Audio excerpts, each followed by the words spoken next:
तो प्रक्रिया क्या जाएगा? तो कह रहे हैं उलटो मई जह लग तू राजो। जहां तक राजा जनक तुम्हारा राज्य है वहां तक की पृथ्वी को हम उलट देंगे। तो मैं विचार यह करने लगा, क्या धनुष टूटने में पृथ्वी का भी कोई दोष है? भाई पृथ्वी क्यों पलटी जाएगी? दंड उससे मिलना चाहिए जो अपराधी हो, और यदि पृथ्वी अपराधी है तो कैसे? परशुराम जी महाराज से हमारे भैया ने कहा, नाथ सम धन भंज निहारा हुई है क्यों एक दास तुम्हारा। श्री परशुराम जी महाराज ने फिर कहा, सो बिलगाऊ बिहाई समाजा न तुम्हारे जई है सब राजा। समाज या तो धनुष तोड़ने वाले को छोड़ करके अलग हो जाए, या धनुष तोड़ने वाला समाज से अलग हो जाए। अब मैं विचार ये करने लगा कि जो समाज में रह करके भी वो समाज से अलग है, तो जो पहले से ही अलग है तो उसे अलग कैसे किया जा सकता है? जैसे आकाश में तारे होते हैं, किसी बालक से यदि ये कहा जाए कि ध्रुव तारा कौन सा है तो उसे कठिनाई होगी ध्रुव तारा बताने में। लेकिन यदि ये कह दिया जाए कि चंद्रमा, तो हर बालक बता देगा चंद्रमा। तारे हैं, तारों के बीच में चंद्रमा है, लेकिन चंद्रमा को अलग करने की आवश्यकता नहीं पड़ेगी। इसी तरह से धनुष तोड़ने वाला भी यहाँ तो चंद्रमा है।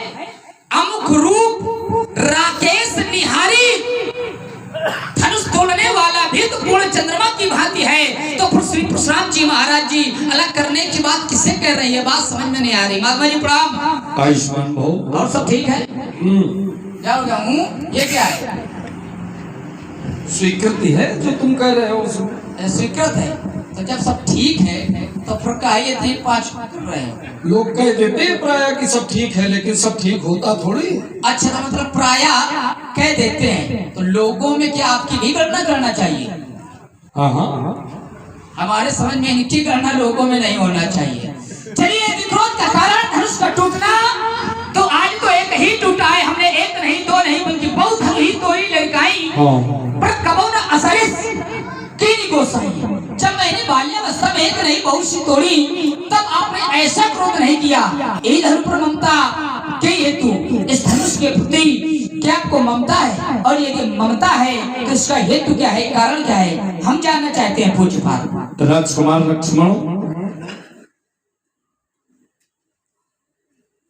तुम्हारे द्वारा सुंदर वक्तव्य विद्वत समाज के अंतर्गत प्रस्तुत किया गया। तुमने अपनी एक शंका व्यक्त की है, हमारे वचनों पर शंका व्यक्त की है। संतों के वचन, ऋषियों के वचन राजकुमार सदैव गूढ़ हुआ करते हैं, और गूढ़ तत्व को जानने के लिए भक्त को कैसा होना चाहिए? तो बोले भक्तों की श्रृंखला में 4 प्रकार के भक्त बताए गए, ज्ञानी, अर्थार्थी, जिज्ञासु और आर्त। और जब भक्त आर्त होकर के या प्रश्न करता आर्त होकर के स्वामी से कोई बात पूछता है, तो बोले गूढ़ो तत्व न साधु दुरामयी। सही बताओ ये बात, गूढ़ो तत्व न साधु दुरामयी।